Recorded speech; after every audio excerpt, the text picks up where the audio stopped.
Hey guys, Slave to the Games here with the second part to the TziMISCE clan. Thank you guys for choosing to hang out with me, and like always, I hope you learn at least 1 to 3 new things. Even though this is just the second part and probably will be smaller than the first part, I still hope you enjoy learning about this clan and all the future clans that I release as well. Thank you guys for, well, coming and choosing to watch this video, and let's get right into this.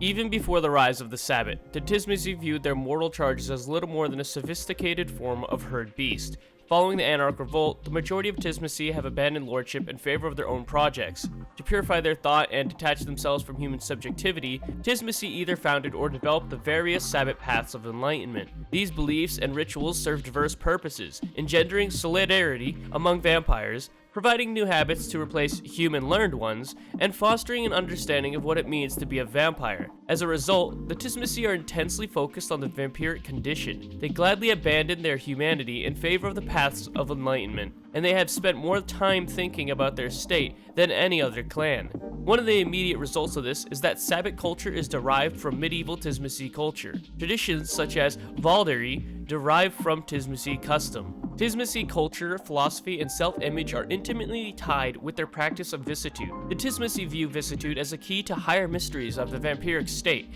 and consequently see deeper mastery of vicissitude as part and parcel with vampiric enlightenment. TziMISCE almost invariably modify their own appearance using vicissitude, sometimes on a nightly basis. TziMISCE also use vicissitude as a solution to a variety of problems that would not occur to a vampire possessed of a conscience. Unlike most rulership clans, for example the Ventrue or La Sombra, TziMISCE have no particular facility for dominate. As a result, they rule their subject not by mind control, but through sheer fear, using creative applications of vicissitude to strike that fear home. Giant sculptures of living flesh, tables made from ghouled children, lovers glued together and transformed into dogs. All of these are tools for a sufficiently insightful TziMISCE. The most infamous of these creatures, the Slachta and Vojd, are used as bodyguards and tanks. The TziMISCE are also the last practitioners of a form of Koldunic sorcery.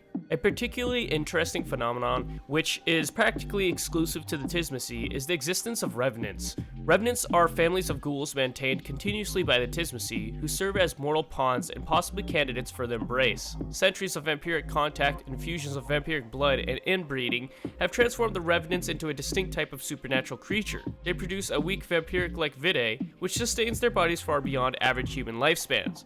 Although not immortal, Revenants can live to be hundreds of years old, and also gives them the ability to use disciplines. Revenants are fanatically loyal to their vampiric masters and consider themselves superior to the average human, as well as regular ghouls. This, added to their treatment by the TziMISCE and their inbred, unsavory lifestyles, have shaped their mindsets into completely alien directions. Most Revenants could never function as normal human beings. The 4 Revenant families also provide the TziMISCE with a very diverse breeding stock, giving the clan much flexibility in its membership. Warriors, scholars, aristocrats, and freaks are all found in equal measure amongst the Revenants, and this translates to them being found amongst the TziMISCE as well. Once they embrace the Revenants in question, well, although there are other Revenant families in the world of darkness, the 4 TziMISCE families are the Bradoviches, the Orbitus, the Grimaldi, and the Xanthosis. They are the biggest and most well-established. What we're going to go over now is the 4 families that I just mentioned. The first is going to be the Bradoviches, and they are the muscle of the 4 families. Violent and animalistic, they are quick to anger, rough and savage. They are also the kennel masters for their lords, raising dogs, wolves, and other wild animals so that their masters may shape them into fearsome creatures that they may hurl at their foe. The Grimaldi are the TziMISCE's primary liaison with human society. They're the most human of the Revenant families and are usually in charge of maintaining TziMISCE estates and handling moral endeavors like finance and politics. They're also the most independent of the Revenant families, some of them even secretly plotting to free themselves from their master's yoke. Other Revenant families see the Grimaldi as soft and hold them in contempt. The Grimaldi return the favor, seeing the other families as mindless slaves and freaks. The Orbitus are scholars and occultists, and are held in high esteem by the TziMISCE, as many of their most celebrated scientists, spiritualists, leaders, and sorcerers have been embraced from their ranks. Sacha Vikos, the most famous and notorious Priscus of the Sabbat, was Micah Vikos, adopted to the Orbitus family, but formerly Magus of House Tremere. While the Grimaldi are the TziMISCE's pawns in moral society, the Xanthosas are their main link to culture. Xanthosas are hedonistic social butterflies, on par with any toreador in their dealings with human culture. They stimulate their senses and play with humans with reckless abandon. They are probably the Revenants in the least control of themselves, even more so than the Bradoviches, and many believe the only reason the TziMISCE have not wiped them out is because they value their tradition and history. The Fiend's anachronistic mindset may be the only thing saving the Zentosa from annihilation. It is an unpleasant fact to some kindred that a large portion of the TziMISCE culture revolves around ways and means of hurting other beings. Many kindred would understandably prefer to ignore or gloss over this aspect of this clan. Still, TziMISCE are dubbed fiends for a good reason, and information from that perceived evil that is the clan TziMISCE may be particularly useful to those used to a more, well, benevolent camera perspective. Psychological preparation is vital for any torture session, and TziMISCE disciplines are admirably suited to this. Vicissitude allows the torturer to assume a shape appropriate for the situation, perhaps an incredibly beautiful member of the gender to which the victim is attracted to heighten their shame, or an impossibly hideous one to heighten their revulsion and terror, or even the form of the victim's worst enemy or closest friend. Auspex allows the TziMISCE to discover the victim's phobias and dirty little secrets, and to discern which areas of the victim's bodies are particularly sensitive. TziMISCE disciplines also vastly aid in the actual torture session. Vicissitude allows the torturer to become his own toolkit, performing his extremities, or the victim's extremities, into a variety of intrusive implements, perfectly shaped to fit the victim, or not quite fit, as the case may be. Then too, the sight of one's bones heaving of their own accord through one's skin is always disconcerting, and it becomes difficult to find release in a scream when one's tongue has been grafted to the roof of one's mouth. Animalism allows for a variety of noxious creatures, particularly those inspiring panic in the victim, to be summoned and precisely directed around, on top of, or even into the victim. Of course, common physical torture has its limits, and this is particularly true concerning kindred.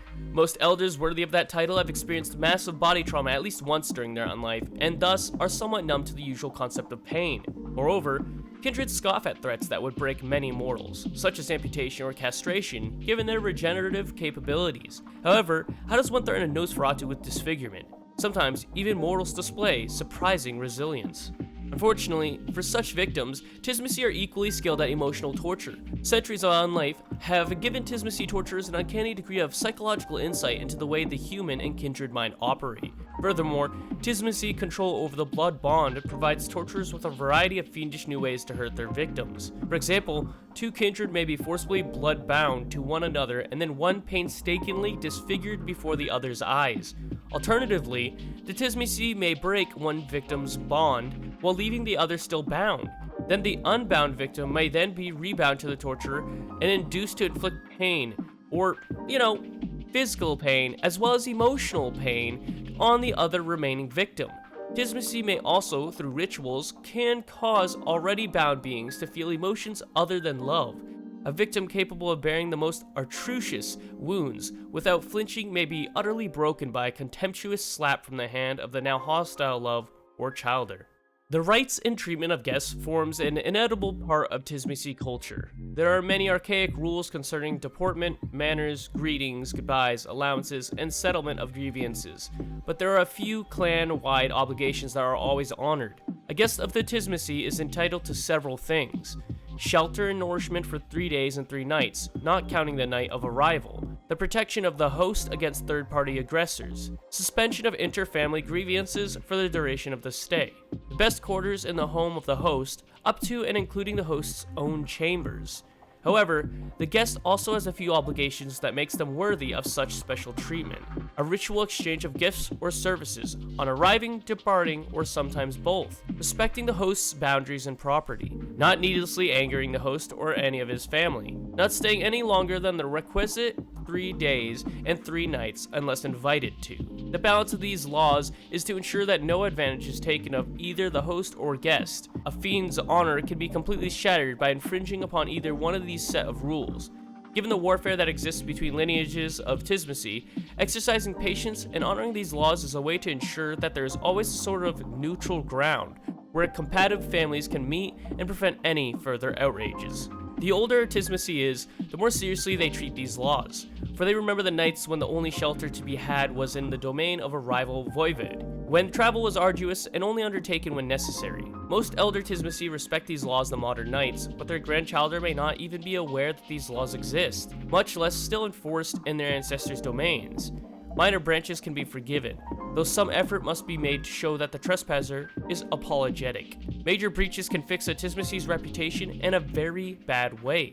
Slaughtering guests during the day is a sure way to make sure no one comes to visit you, or ever wants to make a deal. Historically, the TziMISCE have viewed mortal life as largely irrelevant before their embrace. While they do look for specific moral characteristics, they tend to see this as the barest flicker of potential rather than a compelling argument. TziMISCE embraces are supremely selfish, often based on specific obsessions or interests of the sire, rather than any distinctive characteristic of the childhood. Those with interests matching their own are particularly prized, and many TziMISCE children were masters of their field in life. Whether this field was medicine or serial murder is a trifling distinction though. That said, the TziMISCE have a reputation for choosiness, largely from a general disdain for mortals. The TziMISCE have partly addressed this by instituting breeding programs among mortals, resulting in ghoul families such as the Bradovich or Zentosa line, which serve as the preferred fodder for an embrace. And I hope you guys enjoyed the video, guys. This is going to be the end of part 2. We've covered everything I wanted to cover on the TziMISCE. I know I could have added this with the first part, but I really just wanted to separate them as I felt it was way longer than my normal videos or even my longest Bloodlines clan video as well. So I hope you enjoyed it, and if you did, don't forget to leave a like and subscribe if you already haven't. Think about joining my Discord with the link in the description below. It's also in the About Me and also on that page. And then also think about optionally joining my Patreon and becoming a Patreon member to help further support me and what I do. While I said it is completely optional, it does greatly help me out, and I very much appreciate it. Though, like I said, you don't have to do it, and I'm still appreciative of you whether you do join the Patreon or not. Every single one of you matters to me, and every single thing that you guys do, whether it's commenting, liking, or just generally watching my videos, is something that always makes me happy, and I hope you guys continue to support me. Thank you guys for hanging out with me, and I'll catch you guys in my next release.